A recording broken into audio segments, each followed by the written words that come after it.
구약 111면에 있습니다. 출애굽기 20장 7절 말씀을 우리 다 함께 한 목소리로 봉독하시겠습니다. 네, 우리 같이 한번 읽어보겠습니다. 너는 내 하나님 여호와의 이름을 망령되게 부르지 말라. 여호와는 그의 이름을 망령되게 부르는 자를 죄 없다 하지 아니하리라. 아멘. 할렐루야. 네, 우리 옆에 계신 분 인사 나누실까요? 잘 오셨습니다. 네, 축복합니다. 네, 감사합니다. 네, 오늘은 이제 제 세 번째, 제 3계명에 대해서 함께 나눠보도록 하겠습니다. 여러분, 화면을 잠깐 한번 봐주실까요?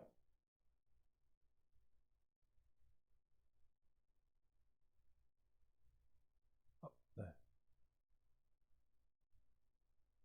네. 저희들이 지금까지 이제 10계명에 대해서 들어갔고, 오늘은 이 3계명에 대해서 한번 해보도록 하겠습니다. 크게 4가지의 10계명의 내용이 담겨져 있습니다. 53문부터 56문까지인데 우리 하나씩 제가 질문을 드리면 여러분들은 나눠드린 프린트물에 답을 해주시면 되겠습니다. 제 3계명이 무엇입니까? 제 3계명은 너는 내 하나님 여호와의 이름을 망령되게 부르지 말라. 여호와는 그의 이름을 망령되게 부르는 자를 죄 없다 하지 아니하리라 입니다. 네, 53은 제 3계명이 명하는 것은 무엇입니까? 제 3계명은 하나님의 이름들, 칭호들, 속성들, 규례들, 말씀, 사역들을 거룩하고 공경하는 자세로 사용할 것을 요구합니다. 55문 제 3계명이 금하는 것은 무엇입니까? 제 3계명이 금하는 것은 하나님이 자신을 알리려 하신 것을 모독하거나 악용하는 모든 것을 금지합니다. 마지막으로 제 3계명에 부과된 논리는 무엇입니까? 제 3계명에 부과된 논리는 이 계명을 깨트리는 자들은 비록 사람들로부터 징계를 피할 수 있지만 주 우리 하나님은 그들로 그분의 의로운 심판을 피하지 못하게 하신다는 것입니다. 네. 이 4개의 문항을 가지고 함께 살펴보도록 하겠습니다. 먼저 1페이지 보시면은 우리가 1계명을 했었죠. 1계명은 무엇이었죠, 여러분? 너는 나 외에 다른 신들을 내게 두지 말라. 그것은 내가 사랑해야 될 대상이 누구인가? 이거에 대한 질문이었죠. 그래서 맞는 건 뭐죠? 우리는 오직 하나님만 사랑해야 한다는 거죠. 그런데 하나님도 좋고 다른 것도 좋고 이러면 안 된다는 거예요. 하나님이 원하시는 것은 내 앞에 하나님 외에 다른 어떤 것도 두지 말라. 이것을 이야기하고 있고, 두 번째 계명은 뭐였죠? 너는 나를 위하여 새긴 우상을 만들지 말고 또 위로 하늘에 있는 것, 아래로 땅에 있는 것, 땅 아래 물속에 있는 어떤 형상도 만들지 말고 절하지도 말고 섬기지 말라. 하나님은 질투의 하나님이시다라고 얘기하고 있었죠. 그래서 이것은 사랑하는 방식에 대해서 하나님 한 분만을 사랑하는데 그분이 원하는 방식이 뭘까요? 그건 하나님이 정하신 대로 하나님이 원하시는 대로 하는 거예요. 근데 내가 보기에 좋은 대로 하면은 괜찮다. 이거는 안 된다는 거죠. 그렇죠? 여러분들이 사랑하는 사람이 있는데 그 사람을 정말 사랑해요. 근데 이 사람이 홍어회를 너무 싫어해요. 근데 홍어회를 매일 사주면 되겠습니까? 안 되죠. 우리 어떤 집사님이 이제 요즘 계속 이제 마음에 와닿았다고 하시는 그 말씀, 열정의 크기만큼 순종의 깊이가 더해져야 되거든요. 아무리 교회를 사랑하는 열정은 큰데 그 열정이 자기 마음, 자기의 그냥 순종이 아닌 자기 마음대로 하면은 그거는 결국에는 오해를 살 수밖에 없죠. 그렇죠? 그래서 이 계명은 하나님이 정하시는 대로, 하나님이 원하시는 대로 그것을 지켜라라는 것이고, 오늘 우리가 하는 이 3계명, 여호와의 이름을 망령되게 부르지 말라. 망령되게 부르지 말라. 이것은 뭐예요? 우리의 자세, 내가 사랑하는 사람 앞에서 어떠한 자세를 하느냐, 그죠? 근데 마음은 이런데, 왜 여러분 그런 분 있죠? 마음은 그 초등학교 이런 데 가면은 이 여자를 너무 좋아해. 너무 좋아하는데 부끄러우니까 어떻게 해요? 일부러 더 툭툭 그 시비 거는 애들 있잖아요. 치마 막 아이스케이크 하고 막 이런 거 있잖아요. 그럼 막 여자애는 막 화가 나가지고 막 제가 나 괴롭혔는데 알고 보면 엄청 좋아하는 거예요. 근데 이제 뭐 그게 잘 마음이 맞아떨어지면 다행인데 그렇게 되면 이 여자애는 엄청 싫어하겠죠. 마찬가지로 하나님을 좋아하는 마음과 정신이 있지만 그것이 또 우리의 삶의 자세도 나타나야 한다라는 것이죠. 그것이 오늘 3계명이 이야기하는 겁니다. 그래서 이제 어떤 책에도 읽어보니까 3계명의 가장 큰 핵심은 뭐냐? 딱 두 가지입니다. 저를 따라해 보실까요? 말조심, 입조심. 이거래요. 3계명은 말조심하고 입조심만 하면 된다는 거예요. 근데 여러분, 특별히 이제 오늘 이름에 대한 내용들이 좀 많이 나옵니다. 여러분들은 각자 이름에 어떤 뜻이 좀 있으시죠? 특별히 이제 한국과 이스라엘이 좀 비슷한 거는 이름에 나름대로의 뜻을 두고 있습니다. 저도 제가 한번 말씀드렸지만 제가 있을제에 빛나루기거든요. 그러니까 부모님께서 네가 있는 그곳에서 빛이 나거라 뭐 그런 뜻으로 지어주신 것 같아요. 각자 나름대로의 그 이름의 뜻을 가지고 살아갑니다. 그리고 또 우리나라가 아무래도 또 이런 동방예의지국이고 또 그러다 보니 어떻게 합니까, 여러분? 여러분들이 존경하는 분, 또 부모님의 이름을 이야기할 때 뭐 어르신들이나 누군가 아버지의 성함이 어떻게 되십니까 하면 우리가 누구누구입니다 이렇게 이야기도 하지만 어떻게 하죠? 뭐 저희 아버지 함자는 무슨 자, 무슨 자, 뭐 무슨 자. 그래서 뭐 무슨 김씨, 어디 김씨 그것 아시면 무슨 공파. 뭐 어제는 뭐 이런 걸 쓰면서 함자를 이렇게 조심스럽게 이야기를 하죠. 그래서 아버지의 이름이나 어머니의 이름을 함부로 하지 않잖아요. 그렇죠? 그거는 나를 낳아주신 분이고 존경하는 분이기 때문에. 또 여러분들이 뭐 직장의 상사의 회장님의 이름이라든지 아니면 여러분들이 정말 존경하는 사람의 이름을 누군가 옆에서 막 반말하듯이 뭐 나 걔 잘 안다 이러면 여러분 기분 나쁘지 않으시겠습니까? 그런 것처럼 오늘 하나님의 이름 이것이 굉장히 중요하다는 거예요. 그래서 망령되이 일컬지 말라는 것을 우리가 잘 기억할 필요가 있고 또 여기서 우리가 중요한 게 뭐냐면요. 제자들이 예수님한테 예수님 우리에게 기도를 가르쳐 주십시오라고 얘기했을 때 예수님이 기도를 가르쳐 주잖아요. 근데 그 기도의 첫 번째 내용 하늘에 계신 우리 아버지를 부르고 난다. 그 다음 크게 세 가지의 청원이 나오거든요. 가장 첫 번째 청원이 뭐죠? 아버지의 이름이 거룩하게 되기를 원합니다. 이거거든요. 그러니까 예수님도 우리의 기도를 가르치실 때 가장 먼저 첫 번째로 우리가 기도해야 될 내용이 뭐냐? 그것은 바로 아버지의 이름이 거룩해져야 된다는 거예요. 그것은 역으로 돌리면 이스라엘 사람들이나 그 당시에 있던 사람들이 하나님의 이름을 거룩하게 하지 않았다는 거예요. 그래서 오늘 이 3계명과 주님 가르쳐준 주기도문은 연관이 있어요. 그래서 굉장히 중요하고 사실은 그래서 많은 학자들이 3계명이 제일 어렵다라고 얘기를 합니다. 이 망령되이라고는 해석을 좀 우리가 망령된다라는 말은 사실 언제 쓰죠?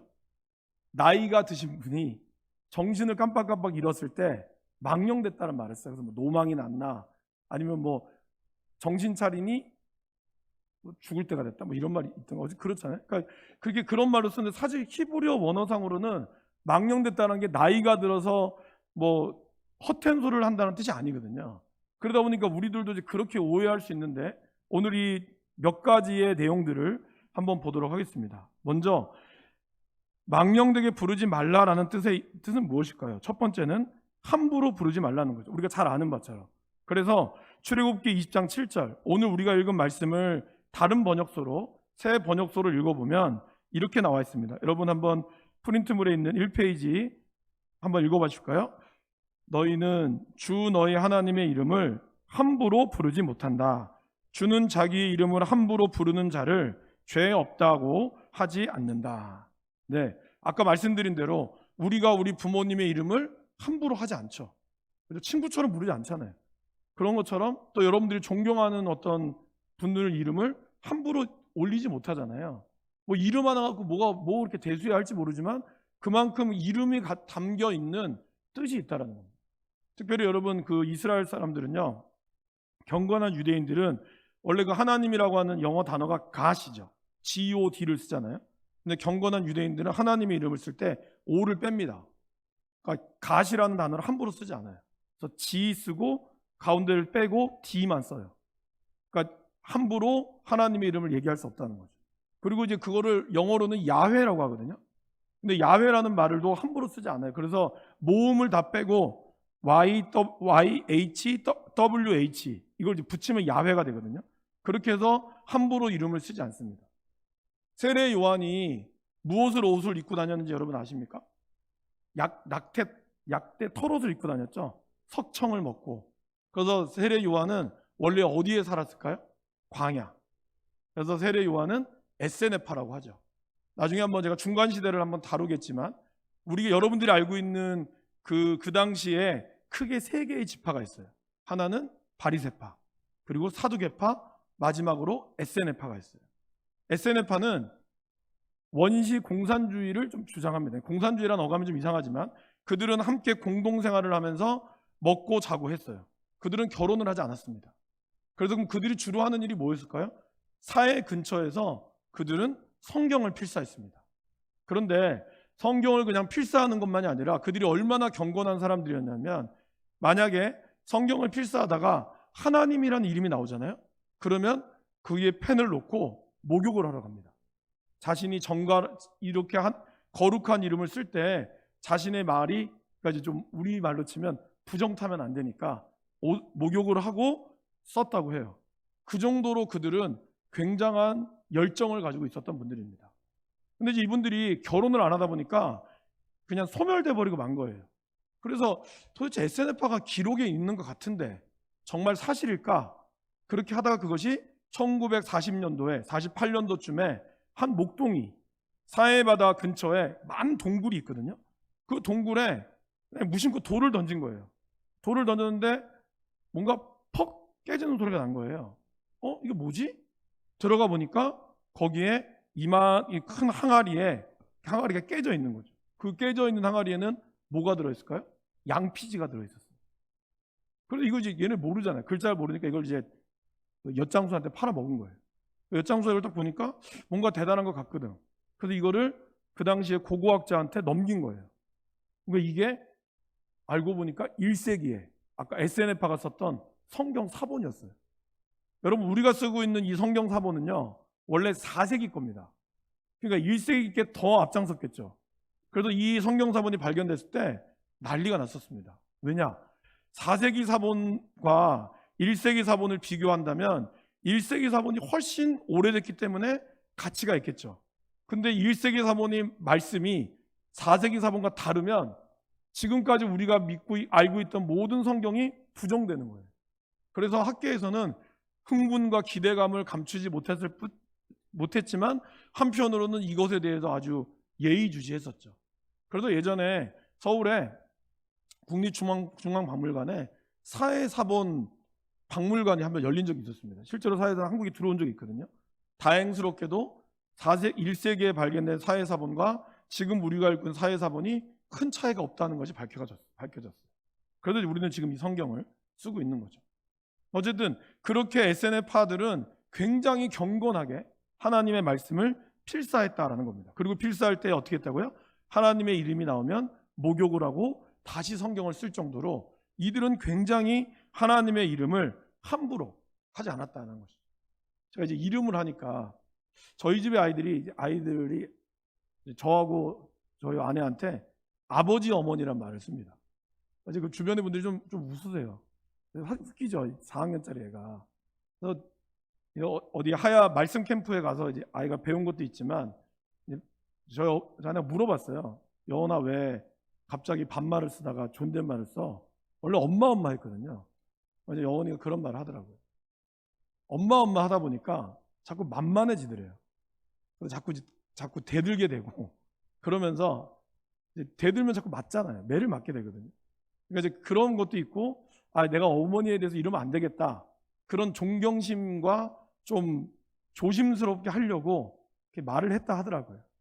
그래서 참 기특하기도 하면서도 저의 얘기가 좀 생각이 났습니다. 제가 지금도 이제 우리 애들 때문에 아버지란 말을 쓰지만 원래 아빠라고 했었거든요. 근데 제가 유일하게 어머니 아버지라고 썼던 적이 있었어요. 그게 언제였을까요? 군대 가서. 군대 첫 논산 훈련소에서 훈련을 하고 나서 2주차인가 3주차에 편지를 쓰게 하거든요. 그때 제가 처음으로 어머니란 단어를 썼어요. 어머니, 기체 이루 그것까지는 아니고요. 잘 계십니까? 그래서 한 2장을 썼거든요. 저희 어머니가 이걸 딱 반응을 받아보고 눈물을 흘릴 줄 알았는데 저희 어머니 딱 반응이 아니 얘가 미쳤나 왜 이렇게 존댓말을 쓰는 거야? 그런 반응을 제가 들은 거예요. 그래서 제가 그때부터 어머니란 말을 안 씁니다. 근데 어쨌든 군대를 가게 되면 뭔가 이렇게 부모님에 대한 마음이 좀 살아나더라고요. 이렇게 내가 참 불효했었구나. 그런 공경하는 마음들로 인한 것처럼 이 하나님의 이름을 함부로 부르지 않는 것은 결국에는 하나님은 우리의 창조자시고 우리의 구원자시기 때문에 그렇다라는 것이죠. 또 여기서 여러분들 우리가 알 수 있는 건 뭘까요? 말이라는 게 참 중요하다는 거죠. 우리가 말을 어떻게 하느냐에 따라 제가 늘 말씀드리지만 여러분들이 여러분들의 자녀들과 여러분 주변의 사람들에게 속마음은 안 그런데 내가 말을 그렇게 한다 표현하지만 결국 우리의 말의 권세가 있거든요. 그래서 말을 참 잘하는 것이 중요하다라는 겁니다. 특별히 여러분 구원은 어떻게 일어나는 거죠? 입으로 시인하여 구원에 이른다고 그랬잖아요. 그러니까 내가 마음으로 믿어 의에 이르고 입으로 시인하여 구원에 이른다고 그랬거든요. 그러니까 내가 내 입에서 말이 나오는 말이 얼마나 하나님의 이름을 선포하고 얼마나 그리스도의 이름을 나타내느냐에 따라 그것이 그대로 이루어지는 역사가 된다는 것이죠. 그렇기 때문에 오늘 하나님도 함부로 부르지 말라라고 이야기하고 있다라는 것입니다. 두 번째는 하나님의 이름으로 하나님을 모독하지 말라라고 이야기합니다. 우리 이사야 1장 13절 말씀을 같이 한번 읽어보실까요? 헛된 재물을 다시 가져오지 말라. 분향은 내가 가증히 여기는 바요 월삭과 안식일과 대회로 모이는 것도 그러하니 성회와 아울러 악을 행하는 것을 내가 견디지 못하겠노라. 여러분 여기서 이 가증히 여긴다 이게요 히브리어 단어가 망령된다는 것과 같은 단어예요. 근데 이 망령된다는 의미에는요 사람을 죽이는 힘이 있어요. 그런 뜻이 있어요. 그러니까 이 가증히 여기는 이 예물이 하나님의 이름으로 드리는 거잖아요. 하나님 앞에 감사함으로 드린다고 하지만 이 헛된 재물을 가져왔을 때 이 재물은 어떻게 될까요? 사람을 죽이고 영혼을 죽이는 힘이 있다는 거예요. 그러니까 아주 무서운 거죠. 그렇기 때문에 이것은 하나님의 이름으로 얘기했지만 결국에는 하나님을 모독하는 행위다라는 것을 이야기하고 있습니다. 그 다음 페이지 보실까요? 말라기에 보면 이렇게 나와 있죠. 우리 이것도 같이 한번 천천히 읽어보겠습니다. 내 이름을 멸시하는 제사장들아, 여기서 내 이름은 하나님이죠.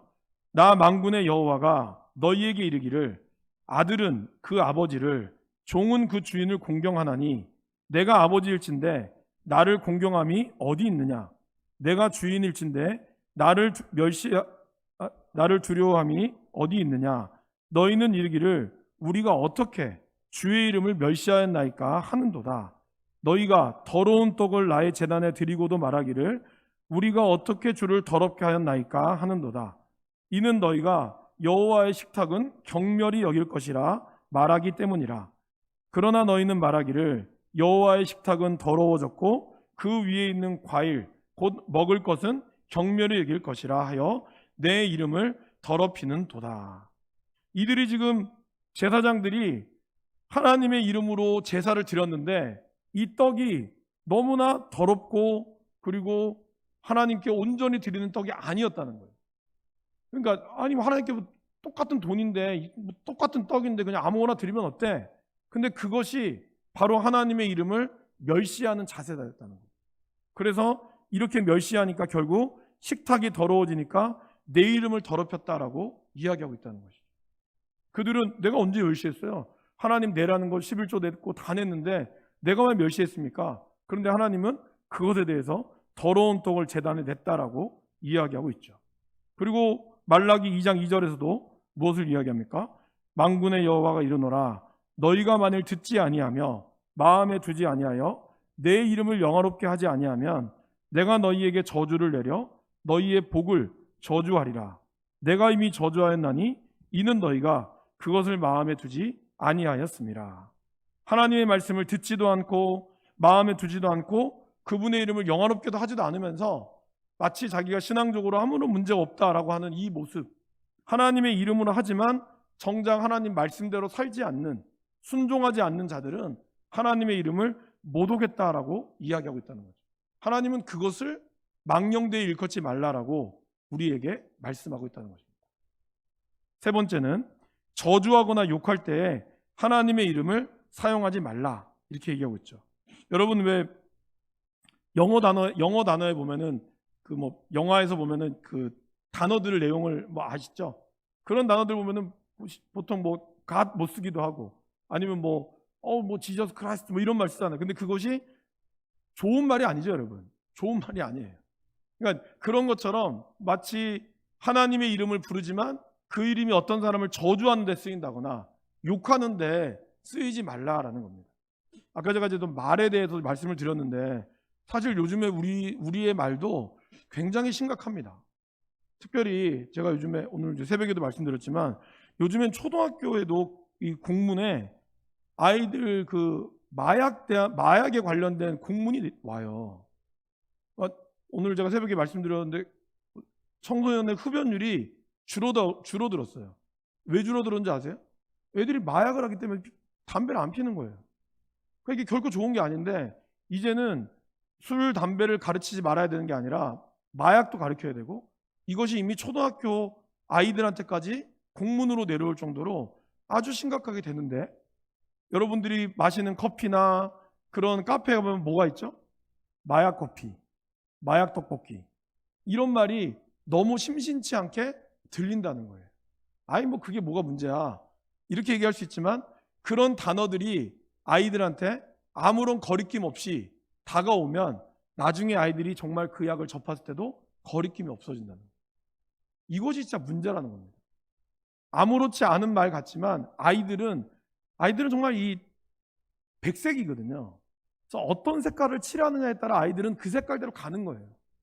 그런데 그 아이들에게 그런 말들, 그런 언어들을 사용하게 하고 아무렇지도 않게 마약 또 뭐 그런 부부간의 어떤 관계에 있어서의 그런 말들 이런 말들이 심심치 않게 아이들이 사용하게 되다 보면 자기도 모르게 그 말대로 자기의 삶이 이루어지게 된다니까요. 하나님은 우리의 말에 대한 얘기를 줬기 때문에 우리 말에 힘이 있어요. 그래서 우리들도 말을 함부로 하면 안 된다는 것이죠. 정말 조심해야 한다는 것입니다. 이것은 바로 오늘 이야기하는 것처럼 저주하고 욕할 때 하나님의 이름, 하나님의 단어가 함부로 쓰여지면 안 된다라는 것이죠. 사도행전 19장 13절에서 16절 내용이 바로 그거죠. 바울이 귀신을 쫓아냈어요. 그죠? 쫓아내니까 그거를 보고 이 마수라는 어떤 유대인들이 시험 삼아서 악기 들린 자에게 이야기한 거예요. 너도 주 예수의 이름으로 물러가노니 너도 물러가라. 그러니까 거기에는 뭐라 그래요? 유다의 한 제사장 스게와의 7 아들도 이 일을 행했어요. 똑같이 바울이 했던 것처럼 예수의 이름으로 물러가라. 그런데 이 악귀가 뭐라고 대답했다고요? 내가 예수도 알고 바울도 알거니와 너희는 누구냐? 하며 악기 들린 사람이 그들에게 뛰어올라 눌러 이기니 그들이 상하여 벗은 몸으로 그 집에서 도망하는지라. 그러니까 예수의 이름을 한다고 해서 그 능력의 이름이 있는 게 아니라 그거를 내 마음으로 받아들이고 그리고 그분의 이름을 온전히 신뢰하는 자가 선포할 때 그 능력이 나타난다는 거예요. 근데 그 이름만 포장하니까 악귀가 대번에 알아차리잖아요. 넌 누구냐고. 그런 것처럼 우리가 저주하거나 욕할 때 하나님의 이름을 사용하면 안 되죠. 그 다음 절 민수기 22장 8절도 같이 한번 읽어보실까요? 네. 내게 이르시는 대로 너희에게 대답하리라. 모압 귀족들이 발람에게서 유숙하니라. 여러분 이 사건은 이제 민수기에서 백성들이 들어올 때 발락이라고 하는 왕이 그 당시 아주 유명한 무당 발람을 통해서 제발 이스라엘을 저주해달라고 이야기를 한 거죠. 근데 발람이 어떻게 했어요? 여기 기다려봐. 내가 하나님한테 물어볼게. 이 말 들으면 이 발람이 굉장히 신앙적으로 뛰어난 것 같은데 그 밑에 절, 제가 밑에 절을 준비했거든요. 베드로후서 2장 15절 16절 그들이 바른 길을 떠나 미혹되어 부올의 아들 발람의 길을 따르는도다. 그는 불의의 삭슬 사랑하다가 자기의 불법으로 말미암아 책망을 받되 말하지 못하는 나귀가 사람의 소리로 말하여 이 선지자의 미친 행동을 저지하였느니라. 하나님 물으니까 하나님이 안 된다고 그랬죠. 그래서 안 된다고 얘기를 했는데 돈에 욕심이 나니까 기다려봐. 내가 한 번 더 해볼게. 그렇게 해서 하나님한테 비로소 허락을 받았으나 그러나 결국에는 그의 모든 거는 저주를 못했죠. 그죠? 그러니까 그런 것처럼 발람은 하나님 앞에 하나님의 이름으로 저주하려고 했지만 그러나 사실은 그가 신령해서가 아니라 결국에는 베드로후서 2장 15절 16절에 나오는 것처럼 불의의 삭슬 사랑하였다가 그렇게 실수했다라는 것이죠. 그래서 우리들도 하나님의 이름으로, 물론 내가 사실 여기서 얘기할 때는 여러분 공적인 기도의 내용입니다. 우리가 공적으로도 어떤 선포할 때 이야기를 하는 거예요. 저와 여러분들이 하나님과의 관계, 개인적으로 하나님과의 관계에 있어서는 제가 전에 말씀드렸죠. 정직한 기도가 중요하다고. 또 정말 저 사람이 싫을 때 나의 마음을 솔직하게 오픈하고 저주할 수도 있어요. 그러나 우리가 이것을 공적인 영역에서 공동체의 생활에서 이야기할 때는 함부로 하나님의 이름을 저주해서는 안 된다라는 것입니다. 시편을 가만히 보세요. 시편을 보면 다윗이 자기를 죽이려고 했던 그 악한 자들에 대해서 뭐라고 얘기하죠? 하나님, 저들을 향하여 분노의 채찍을 멈추지 말아 주십시오. 그렇게 기도합니다. 왜 그럴까요? 다윗과 하나님과의 개인적인 시거든요. 그것은 다윗의 솔직한 내용을 이야기했다는 거예요. 그러나 공적으로 이렇게 발람은 지금 무당이고 공적으로 한 민족을 선포하고 할 때는 하나님은 우리를 통하여 그런 저주의 메시지가 들어가기를 원치 않는다는 거예요. 그리고 그 안에는 자기의 어떤 욕심이 담겨져 있잖아요. 그건 더더욱 그럴 수 없다라는 것이죠. 그러니까 우리도 누군가가 정말 미울 때 우리의 기도의 내용들을 나 혼자 하나님과의 관계에 있을 때는 정말 하나님과 솔직하게 필요하겠지만 이것이 어떤 공적인 영역으로 있을 때는 기도로 그 사람을 공격하면 안 돼요. 장로님이 기도로 목사님을 공격한다거나 목사가 장로님과 안수집사님 권사님들 신앙생활 똑바로 못한다고 공적인 자리에서 기도할 때 그렇게 하면 안 돼요. 그거는 우리의 영역이 아니에요. 그분들 여러분 조심하셔야 됩니다. 그죠? 그 다음에 2번 여호와의 이름을 걸고 위증하지 말라. 우리 레위기 19장 12절 말씀도 같이 읽어보실까요? 너는 내 이름으로 거짓 맹세함으로 내 하나님의 이름을 욕되게 하지 말라. 나는 여호와이니라. 밑에도 같이 읽을까요? 이는 너희가 말하기를 하나님을 섬기는 것이 헛되니 만군의 여호와 앞에서 그 명령을 지키며 슬프게 행하는 것이 무엇이 유익하리요. 말라기에서 사람들이 그렇게 얘기한 거예요. 하나님을 섬기라고 이야기했지만 결국에는 그들의 속마음은 하나님 앞에서 말씀 지키고 해봤자 하나도 유익한 것이 없다라는 거예요. 헛되다라는 거예요. 그렇게 여호와의 이름을 걸고 위증하지 말라는 거죠. 마지막으로 2번에서 성급한 맹세를 하지 말라라고 이야기합니다. 피하라고 이야기합니다. 마태복음 5장 34절 말씀 같이 읽어보실까요? 나는 너희에게 이르노니 도무지 맹세하지 말지니 하늘로도 하지 말라. 이는 하나님의 보좌이며 땅으로도 하지 말라. 이는 하나님의 발등상이며 예루살렘으로도 하지 말라. 이는 큰 임금의 성음이요 내 머리로도 하지 말라. 이는 내가 한터럭도 희고 검게 할 수 없음이라. 예수님은 도저히 맹세하지 말라라고 아예 이야기를 하십니다. 그러면 이것이 정말 인간이 맹세를 하지 말라는 뜻이냐? 이 말씀을 좀 잘 살펴볼 필요가 있다는 거죠. 여러분 민수기 23장 19절 말씀에 보면 하나님은 사람이 아니시니 거짓말을 하지 않으시고 인생이 아니시니 후회가 없다라고 이야기합니다. 그러니까 인간은 저와 여러분들이 선한 거짓말이든 악한 거짓말이든 다 한 번씩은 하게 돼 있어요. 그죠? 여러분 맞죠? 여러분들 가장 가까운 예로 뭡니까? 여러분 아내분 되신 분께서 여보 나 살쪘지? 뭐라고 대답해야 돼요? 맞아. 그러면 안 되잖아요. 그죠? 실제로 그렇다 할지라도 그러나 적어도 아니야. 괜찮아. 이렇게 얘기해야죠. 근데 그것도 거짓말이에요. 얘기하면 그렇잖아요. 그러니까 우리는 어쨌든 선한 거짓말이든 악한 거짓말이든 아니 뭐 이런 게 아니라 할지라도 우리는 거짓말을 안 할 수가 없는 존재예요. 그리고 또한 저와 여러분들의 인생에서 여러분들 지금까지 살아오신 인생에서 100% 후회 없이 살아오신 분 계십니까? 뭐 있을 수도 있겠지만 거의 없으실 거예요.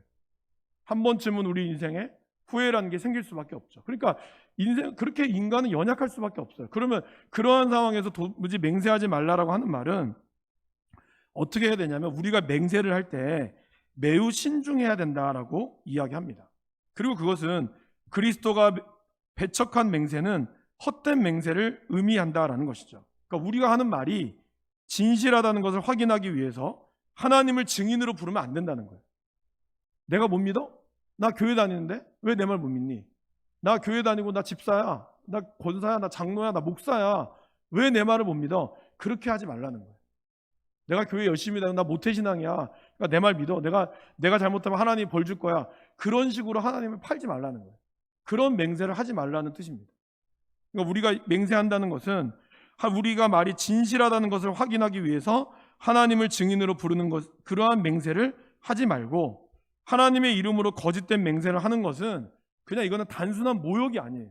이것은 율법에선 이것은 뭐라고요? 하나님의 이름을 욕되게 한다는 것이죠. 하나님에게서 진실성을 빼앗는다면 남은 것은 아무것도 없다라는 겁니다. 그래서 우리는 우리의 쾌락과 즐거움을 위하여 주님의 영광이 유지될 수 있도록 확고해지게 하는 옳고 정당한 필요를 위해서 맹세가 사용되어져야 한다는 거죠. 저는 사실 술을 안 마셔봤지만 제 친구들이 이제 가끔 안 믿는 친구들 만나면 그런 시험에 든다고 해요. 술을 안 마시려고 하면 야, 우리 그 직장 다니는 거기도 교회 다니는데 술 잘 마셔. 하나님이 술 취하지 말라 그랬잖아. 하나님 또 말씀을 좀 어디서 들은 게 있어가지고 갖다 들이대는 거예요. 그러면서 괜찮아. 하나님은 용서의 하나님이잖아. 그러니까 너를 용서해 줄 거야. 그렇게 해서 넘긴다는 거예요. 그러니까 그런 식으로 하나님을 이용해서 하지 말라는 거예요. 그것을 하나님은 금지한다는 거죠. 그러나 우리가 맹세할 때나 그분에게 어떠한 목적을 구할 때 그가 우리에게 요구하시는 것은 그의 거룩하신 이름이 요구하신 대로 우리들은 그 말씀 앞에 경건하면서도 기품 있게 우리의 일을 행해야 한다는 거죠. 그러니까 맹세를 하지 말라는 얘기가 아니라 맹세를 해야 될 상황이 안 생기면 좋겠지만 그럴 때 우리는 정말 가장 좋은 원칙은 경솔하지 않고 함부로 하는 것이 아니라 정말 정당한 필요가 있어서 하는 이 맹세가 되어야 한다라는 것이죠. 그리고 우리가 그 맹세를 했을 때는 주의 영광을 위해서 우리가 그분의 영광을 위하여 하는 맹세가 되어야 하는 것이고 형제의 덕을 세우기 위한 맹세가 되어야 한다는 것이죠. 그러니까 사무엘은 어떻게 기도했습니까? 내가 당신들을 위하여 기도하기를 쉬는 죄를 범하지 않겠다. 그건 맹세잖아요, 여러분. 그러한 거룩한 맹세, 그러한 맹세들은 정말 자신의 영적인 책임과 그리고 내 영혼을 살리기 위해서 내가 하는 그 책임에 대한 맹세는 우리가 할 수 있다라는 거예요. 그러나 나의 이익을 위해서 하나님의 이름을 걸고 돈 빌려줘, 내가 4천만 땡겨줘, 나 하나님 믿는 사람이니까 반드시 돌려줄게, 그런 말들은 굉장히 조심해야 한다는 것이죠. 그런 말 앞에서 우리가 함부로 맹세하면 안 된다는 것을 이야기하고 있습니다. 자, 그럼 그 다음 페이지 보세요. 계속 이제 하나님의 이름을 망령되이 일컫지 말라라고 이야기하는데 여러분, 여호와의 이름이 이렇게 중요한 이유는 무엇일까요? 그죠? 우리가 이제 아까 계속 이름이라는 걸 이야기했지만 여호와라고 하는 이 이름은요, 단순히 이름만이 아니라 성경에 나오는 그 이름은 하나님의 칭호, 그리고 그 안에는 속성, 규례들, 말씀과 사역들을 모두 포함하고 있다는 거예요. 그러니까 그분의 이름을 걸 때는 그분이 가지고 있는 모든 성품이 다 담겨져 있다는 것을 의미해요. 그래서 여러분, 제가 마지막 페이지 보시면 구약 성경에 나타난 하나님의 다양한 이름들 있죠. 이것이 구약에 나타나는 하나님의 17가지 이름이 나옵니다. 그러니까 우리는 그냥 하나님하고 그 번역되어 있지만 히브리어 안에는 창세기 2장 4절에 보면 창조주 하나님 엘로힘이라고 기록되어 있고요. 지극히 높으시는 분 엘로닌, 아도나이, 우리를 다스리고 우리의 주인 되시는 분 엘올람, 신비스럽고 우리가 알 수 없는 분 여호와 라파, 치료하시는 분 엘샤다이, 무적의 하나님 여호와 니시, 우리의 깃발의 하나님 여호와 샬롬, 평강을 주시는 하나님 사보트, 우리를 소유하시고 만군의 주가 되시는 분 여호와 샴마, 늘 언제나 우리와 함께 하시는 분 엘리온, 가장 높은 곳을 우리를 축복하시는 분 엘로이, 여러분을 살피시는 분. 그래서 여러분 시편 23편 여호와는 나의 목자시니 내게 부족함이 없으리라 있죠. 거기서 여호와는 엘로이라고 나오는 거예요. 그리고 여호와 이레, 준비하시며 공급하시는 분, 예카디아, 거룩하게 하시는 분, 찌드케누, 공의로우신 분, 마케, 우리를 치는 하나님, 죄를 심판하신 하나님, 마지막 그물로 우리가 당할 때 보복하시는 하나님. 이러한 모든 하나님의 이름이 그 성경에 우리는 하나님으로 나와지만 사실 히브리어는 이렇게 각각의 아주 세분화된 여호와의 성격과 칭호들이 나온다라는 거예요. 그렇기 때문에 하나님은 자신의 이름에 대한 이 권위로 인해서 그분의 이름이 함부로 사용되어지는 것을 원치 않는 거예요. 그만큼 중요하다는 거죠. 그리고 그러면 여러분, 근데 원래 무한한 존재가 가까운 유한한 우리에게 이름을 가르쳐주지 않죠. 잘 생각해 보세요. 여러분이 정말 대단한 사람을 만났을 때 여러분 그분의 이름을 이렇게 함부로 물을 수 있어요? 어떠세요? 우리가 그 사람 이름을 알 수도 있겠지만 정말 뭐 엄청나게 대단한 분이 왔을 때 우리가 그분의 이름을, 그런 말, 뭐 요세례 요한은 내가 그의 신발끈조차 매기도 두렵다고 할 정도로 굉장한 존경이 될 때 정말 감히 그분의 이름을 입에 올리지도 못하는, 뭐 조선시대 같으면은 하인이 주인의 이름을 함부로 올리지 못하잖아요. 그리고 예전에 그 옛날 분들은 아마 남편과 아내, 뭐 부부간의 호칭도 뭐 함부로 못했다면서요. 이렇게 어른들 앞에서는 뭐 여보란 말 아닌가, 뭐 자기야, 어쨌든 뭐 그런 말 못했다면서요. 그러니까 함부로 어른들 앞에서는 그런 말을 못하는 것처럼 굉장히 조심스럽다는 거죠. 하물며 하나님의 이름, 아까 이스라엘 백성들이 여호와이라는 이름이 나오면 목욕을 할 정도로 그렇게 거룩하신 그분의 이름을 우리가 감히 어떻게 부를 수가 있겠냐는 거예요. 그 무한하신 하나님의 이름은 사실 우리의 인간의 눈으로는 다 알 수가 없는 거예요. 그래서 모세가 가장 먼저 뭘 물어보죠? 이스라엘 백성들한테 당신의 이름을 뭐라고 묻습니까? 라고 얘기를 해요. 뭐라고 얘기해야 돼요? 그 말이 대단한 의미가 있는 겁니다. 여태까지의 신들은 다 자기네들이 만든 신이거든요.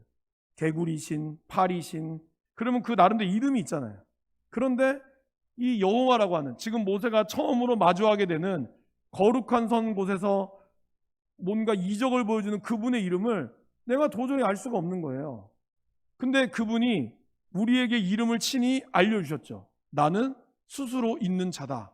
그거는 뭘 의미할까요? 그것은 내가 너와 관계를 맺기를 원한다라는 뜻이잖아요. 여러분 누군가 이렇게 하다가 나하고 마음이 맞으면 보통 어떻게 하죠? 이름이 어떻게 되세요? 그렇게 묻지 않습니까? 그리고 이제 뭔가 사업을 같이 할 때 이제 이 사람이 나와 사업 동반 파트너면 우리가 명함을 건네고 그 사람의 이름을 묻고 뭐 나이나 이런 걸 묻잖아요. 왜 그렇죠? 내가 이제 당신과 함께 하기를 원한다. 이런 의미가 담겨져 있잖아요. 그죠? 명함을 해서 뭐 그냥 막 남발하진 않잖아요. 정말 대단한 사람을 만났을 때 나의 명함을 줌으로써 내 이름을 기억해 주십시오라고 하는 것처럼 또 대단한 사람이 나에게 명함을 줄 때는 뭐예요? 이 명함이 나한테는 굉장한 소중한 게 되잖아요. 마찬가지로 무한하신 하나님이 그분의 이름을 우리에게 알려준 이유는 뭘까요? 바로 우리와 관계를 맺게 하기 위해서였다는 거예요. 그건 굉장히 중요한 의미가 있다는 겁니다. 그러기에 우리는 그분의 이름을 정말 귀하고 조심스럽게 사용해야 한다는 거죠. 그리고 또한 하나님은 저와 여러분들에게, 아담에게 뭘 줬죠, 여러분? 이름을 짓는 권세를 줬어요. 그거는 뭘 뜻하는 겁니까? 내가 가지고 있는 능력을 너한테 주겠다는 거예요. 이건 대단한 거죠. 왜냐하면 그 이름을 짓는 대로 곰이 되었고 호랑이가 되었거든요. 그 이름을 누가 지었어요? 하나님이 지은 게 아니에요. 성경을 다 보시면 아담이 지었거든요.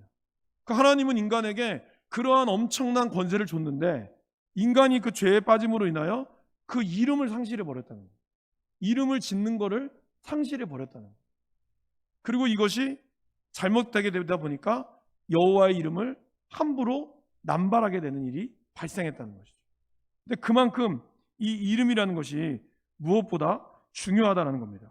우리가 그 이름을 의지할 때 이스라엘 백성들이 우상을 섬겨서 하나님 앞에 죽음을 당했잖아요. 죽음을 당했을 때 모세가 중보기도 하고 하나님이 그들을 용서했을 때 출애굽기 34장에 이렇게 나옵니다.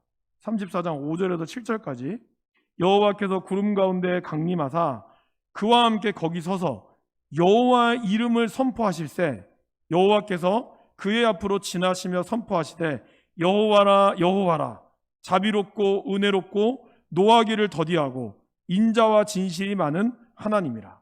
그러니까 하나님은 하나님의 이름으로 선포하면서 그들의 죄를 용서했다는 거예요. 그리고 여러분 요엘서 2장 23절 말씀, 여호와의 이름을 부르는 자는 어떻게 된다고요? 구원을 받는다고. 그만큼 여호와의 이름을 부르는 것이 복된 거예요.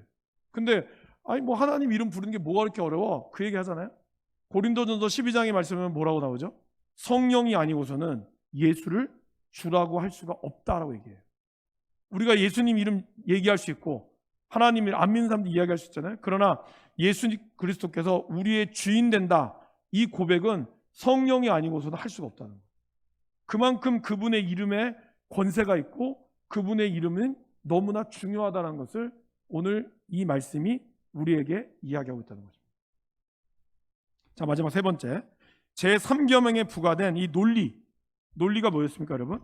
제3계명에 부과된 논리는 이 계명을 깨트린 자들은 비록 사람들로부터 징계를 피할 수 있지만 주 우리 하나님은 그들로 그분의 의로운 심판을 피하지 못하게 하신다고 했습니다. 그죠? 자, 우리 사무엘상 2장 12절 말씀과 17절 말씀 프린트 3페이지에 있는 한번 읽어보실까요?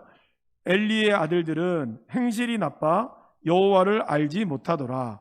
이 소년들의 죄가 여호와 앞에 심히 크면 그들이 여호와의 제사를 멸시함이었더라. 네. 여러분 결국 그래서 이들이 어떻게 됐죠? 이들이 전쟁터에서 한날 한시에 죽임을 당했어요. 그리고 열왕기상 22장 34절 35절 이것도 같이 읽어보실까요? 한 사람이 무심코 활을 당겨 이스라엘 왕의 갑옷 솔기를 마친지라. 왕이 그 병거 모는 자에게 이르되 내가 부상하였으니 내 손을 들려 내가 전쟁터에서 나가게 하라 하였으나 이날에 전쟁이 맹렬하였으므로 왕이 병거 가운데에 붙들려 서서 아람 사람을 막다가 저녁에 이르러 죽었는데 상처에 피가 흘러 병거 바닥에 고였더라. 아합이 전쟁을 나가기 전에 시드기야라고 하는 선지자하고 이 또 다른 선지자가 붙었어요. 그런데 이 시드기야 선지자는 거짓 선지자거든요. 근데 이 거짓 선지자는 뭘 얘기했냐면은 왕이여 나가시면 이길 겁니다, 이 얘기를 했어요. 하나님이 내가 기도해 보니까 하나님이 당신을 도와줄 겁니다 라고 이야기를 한 거예요. 그런데 또 다른 선지자는 그렇게 이야기하지 않았어요. 미가야라고 하는 선지자는 나가면 죽을 거라고 이야기를 했어요. 그럴 때 이 시드기야가 미가야의 뺨을 치죠. 어디 네가 거짓말을 하냐고. 그럴 때 내 말이 누구 말이 이루어지는가 한번 보자, 그 얘기를 했어요. 그리고 여러분 아합이 좀 찝찝해서 어떻게 했죠? 아합은 왕의 옷을 벗어버리고 신하의 옷으로 바꿔 입었죠. 그러니까 네가 왕의 옷을 입어, 내가 신하의 옷을 입을게. 그렇게 됐는데 결과적으로 어떻게 돼요? 오늘 우리 말씀, 한 사람이 어떻게 했어요? 무심코 그냥 활을 당긴 거야. 왕을 죽이려고 했겠죠. 근데 이 왕의 옷을 입은 사람을 아마 그쪽으로 보고 당겼겠죠. 근데 자기도 모르게 무심코 당긴 이 활이 누구한테 맞았어요? 바로 아합이 맞은 거예요. 그러니까 자기는 살려고 평민복장을 입었는데 오히려 무심코 한 이 화살에 죽었다는 거죠. 여러분 사도행전에 보면, 오늘 이 말씀에 나오지 않지만 사도행전에 보면 뭐라고 헤롯 왕이 나오니까 사람들이 뭐라 그래요? 아, 신의 아들이라고 막 추앙을 하죠. 그 헤롯이 막 기분 좋아가지고 막 자기가 신인 것처럼 난리를 친 거예요. 그 헤롯 어떻게 죽었죠? 성경에는 뭐라고 되어 있냐면 충이 먹어 죽었다고 나와요. 그 다음날 아마 뇌염이라는 설도 있고 어떤 이 벌레가 코 속으로 쏙 들어가가지고 죽었대요. 정말 어처구니 없는 죽음이죠. 그런데 그가 하나님의 이름을 망령되고 일컬었을 때 하나님은 그렇게라도 죽인다는 거예요. 비록 사람으로서는 그 말을 했다고 해서 사람이 그것으로 죽지는 않겠지만 하나님은 반드시 그거에 대한 심판을 한다라는 거죠. 그리고 신명기 28장 58절 59절도 내가 만일 이 책에 기록한 이 율법의 모든 말씀을 지켜 행하지 아니하고 내 하나님 여호와라 하는 영화롭고 두려운 이름을 경외하지 아니하면 여호와께서 내 재왕과 내 자손의 재앙을 극렬하게 하시리니 그 재앙이 크고 오래고 그 질병이 중하고 오래일 것이라. 하나님은 그 재앙을 내려서 그들의 재앙을 오랫도록 가져간다라는 것입니다. 그리고 결국 뭘까요, 여러분? 하나님의 이름을 망령되이 일컫는 자들은 뭐죠? 7장 21절에 이렇게 나와요. 나더러 주여 주여 하는 자마다 자아 천국에 들어갈 것이 아니다. 그 얘기를 하면서 우리 프린트물의 23절, 그들이 그러잖아요. 주님, 내가 주님의 이름으로 병도 고치고 했는데 주님 나 모르세요? 나 주님의 이름으로 했잖아요. 근데 그때 예수님이 뭐라 그러죠?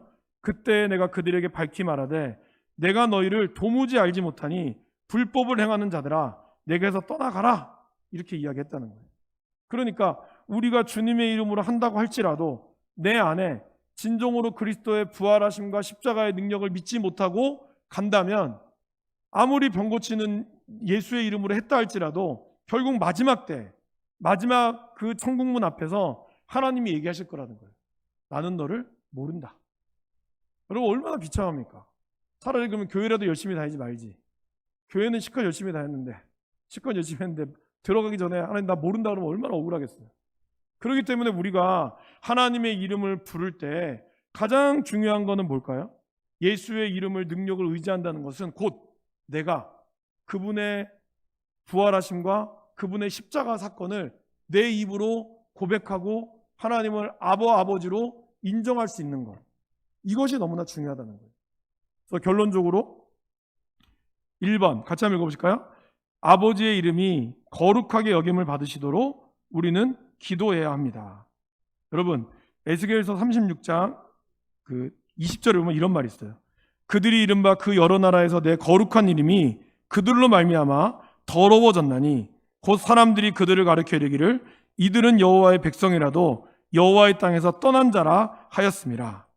그러니까 여호와의 거룩한 이름이 여러 나라에서 하나님의 이름이 더러워졌다는 거예요. 근데 엄밀히 이야기하면 하나님의 이름이 우리로 인하여 더러워질 수 있을까요? 더러워질 수 없어요. 그분은 무한하시고, 여러분 그러니까 좀 이렇게 쉽게 생각하시면 돼요. 여러분들이 오줌을 바다에 싼다고 해서 바닷물이 오줌물이 됩니까? 안 돼요. 여기 있는 사람이 다 가서 오줌 싼다고 해서 바닷물이 오줌물 되지 않습니다. 여러분들이 아무리 악한 짓을 한다고 해서 하나님의 이름이 더러워질까요? 그렇지 않아요. 그렇지만 그분의 이름이 더러워지는 것처럼 보이는 거죠. 우리는 그렇게 생각하는 거예요. 그런데 오늘 제가 여러분들이 좀 프린트물 보세요. 36장 23절 같이 읽어보실까요? 여러 나라 가운데에서 더럽혀진 이름 곧 너희가 그들 가운데서 더럽힌 나의 큰 이름을 내가 거룩하게 할지라.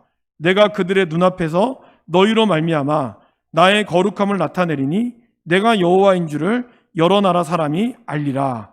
주 여호와의 말씀이니라. 그거 보세요.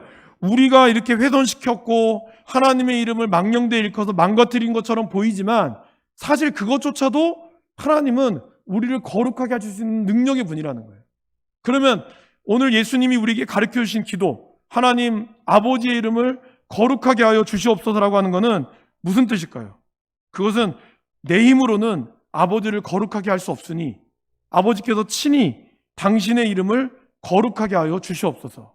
그리고 그 이름을 거룩하게 하는 일에 나를 사용하여 주옵소서라는 뜻이에요. 우리가 거룩하게 할 수 있는 존재가 아니에요, 여러분. 하나님은 온전하신 분이기 때문에 단 하나의 죄도 용납하지 않으시거든요. 근데 저와 여러분들이 생각으로 짓는 죄, 마음으로 짓는 모든 죄가 하나라도 걸리면 그분의 거룩성이 훼손되잖아요. 우리가 이 주기도문을 드리는 청원은 바로 그거예요. 하나님, 내 힘으로는 아무리 내가 해도 나는 하나님을 거룩하게 할 수 없습니다. 그러나 아버지께서 아버지의 이름으로 거룩하게 하시고 나의 영혼을 거룩하게 하시고 또 나를 하나님이 거룩하게 하시는 하나님의 사랑의 성품으로 나를 변화시켜 주옵소서, 그 뜻이라는 거예요. 그러한 의미가 담겨져 있다라는 것입니다. 그래서 하나님은 우리의 변화를 통해서 하나님의 거룩함이 세상에 나타나는 것. 그러니까 우리가 그렇게 기도함으로 내가 하나님을 닮아가고 내가 조금씩 거룩해짐으로 하나님의 사랑, 하나님의 나라가 저와 여러분들 통하여 일어나기를 주님은 누구보다 원하고 있기 때문에 주님이 우리에게 이 기도를 가르쳐 주신 거예요. 그래서 하나님 나라가 임하시오며보다 먼저 가르쳐 준 거는 먼저 그분의 이름이 거룩해지기를 내 삶 가운데서 그리고 우리의 공동체 가운데서 거룩해지기를 기도하고 있다는 것이죠. 그래서 우리는 우리의 이름이 드러나면 안 되는 거예요. 그리고 나로 인해서 내가 좀 잘하면 하나님이 영광 받으시겠지, 사실 그 생각조차도 우리가 조심해야 한다는 거예요. 하나님은 그 어떠한 것으로도 우리가 아무리 잘한다고 해서 영광 받으실 분은 아니에요. 왜냐하면 이미 그분 자체가 영광으로 충만하기 때문에. 그러나 그분은 우리를 만드셔서 영광 받기를 원하시는 것은 하나님이 그렇게 우리를 사랑하시기 때문에 그렇다라는 것입니다. 두 번째는, 그러면 우리가 그래서 망령되이 일컬지 않아야 되지만 거기서 멈추면 되는 것이 아니라, 하나님은 우리를 위하여 이름을 주신 그분을 알기를 원하고, 그래서 그 이름을 찾기를 원하고, 그래서 하나님의 이름이 널리 전파되며 그 이름을 자랑하기를 원하고 그 이름을 영원히 높이기를 원한다는 거예요. 그래서 저와 여러분들이 하는 일들마다 하나님을 사랑하고 그 이름을 찬양하고 송축하며 그 이름에 합당한 영광을 돌리고 늘 그 이름을 기억하기를 원하는 것, 이것이 하나님을 망령되이 일컫지 않는다는 거죠. 저와 여러분들의 입술 가운데서 예수 그리스도가 나와야 되는 것이고, 우리 입술 가운데 하나님이 기뻐하는 것이 나와야 한다는 거예요. 그리고 우리는 예수님의 이름을 의지할 때 능력과 생명을 얻을 수 있다라는 것이죠. 베드로와 요한은 어떻게 했죠? 내게 은과 금은 내게 없으나 내게 있는 것으로 내게 주노니 곧 나사렛 예수의 이름으로 일어나 걸으라. 여러분, 그건 지금도 유효할까요? 유효하지 않을까요? 지금도 유효합니다. 문제는 우리가 그 이름을 의지하지 않기 때문이라는 거예요. 그 이름으로 우리가 정말 의지하고 있습니까? 우리에게 일말의 의심이 없어요? 문제는 있다라는 거예요. 있기 때문에 문제가 생긴다는 거예요. 그렇기 때문에 능력이 나타나지 않는 거죠. 그리고 요한복음 20장 31절 같이 읽어볼까요? 오직 이것을 기록함은 너희로 예수께서 하나님의 아들 그리스도이심을 믿게 하려 함이요 또 너희로 믿고 그 이름을 힘입어 생명을 얻게 하려 함이니라. 우리가 그 이름을 의지할 때 우리에게 능력과 생명을 얻을 수 있다라는 것이죠. 그리고 마지막, 우리가 결국 그 이름을 의지한다는 것은 뭘 뜻할까요? 모든 이름 위에 뛰어나신 예수 그리스도의 이름을 위하여 우리와 교회가 헌신과 순종을 할 때 그분의 이름이 드러나게 되는 거예요. 사도 바울이 모든 사람이 다 죽을 거다, 심지어는 예언했던 여자 예언자도 바울이 가면 죽을 거라는 걸 정확하게 예언을 했어요. 근데 바울이 그 말씀에 21장 13절 뭐라고 얘기하죠? 바울이 대답하되 여러분이 어찌하여 울어 내 마음을 상하게 하느냐? 나는 주 예수의 이름을 위하여 결박당할 뿐 아니라 예루살렘에서 죽을 각오도 하였노라 하니. 그러니까 이미 사도 바울은 예수님의 이름을 위하여 죽을 각오를 했다는 거예요. 우리에게 이러한 각오가, 나는 예수님의 이름을 위하여 이렇게 살겠습니다 라고 하는 우리의 헌신과 우리의 마음이, 순종이 중요하다는 거예요. 이럴 때 그 이름에 능력이 나타나는 거예요. 그냥 예수님만 이름은 됩니다가 아니라 그 이름에 합당한 나의 삶을 살아갈 때 그 안에 그리스도의 이름의 능력이 나타난다는 것이죠. 그래서 우리는 그런데 이러려면 많이 알아야 돼요. 많이 알고 하나님의 말씀을 속에서 알아가게 되고 경험 속에서 부딪히고 나아가야 한다라는 것입니다. 사랑하는 여러분, 예수님의 이름에 이렇게 능력이 있어요. 그리고 그분은 이제 어떻게 하죠? 예수님 우리에게 뭐라고 약속하시죠? 하나님은 17가지 하나님의 이름으로 구약에 나오지만 신약에는 딱 하나가 나와요. 뭐예요? 주 예수 그리스도. 왜 그럴까요? 하나님의 이름, 하나님을 우리가 다 알 수 없기에 그분은 우리를 위하여 임마누엘의 하나님, 바로 내가 너희와 함께 하겠다는 임마누엘의 하나님 예수 그리스도를 보내주신 거예요. 그래서 이제 그 이름을 믿는 자는 하나님을 알게 되고 하나님을 믿게 된다는 것을 우리에게 보여주셨다는 거죠. 그리고 우리가 그 이름을 믿을 때 예수님 뭐라고 하셨죠? 내가 세상 끝날까지 너희와 함께 하리라. 부활하신 그분께서 저와 여러분과 영원히 함께 하겠다고 약속하셨습니다. 우리가 그 이름을 믿을 때, 그리고 그분의 부활하심을 믿을 때, 그분의 부활하심을 선포할 때 하나님께서 그 부활의 능력이 저와 여러분들의 삶 가운데 역사한다라는 것입니다. 그거를 기억하시고 우리가 또 하나님의 이름을 정말 함부로 하지 않으며, 그러나 그 이름의 권세를 가지고 저와 여러분들이 살아갈 수 있기를 간절히 바랍니다.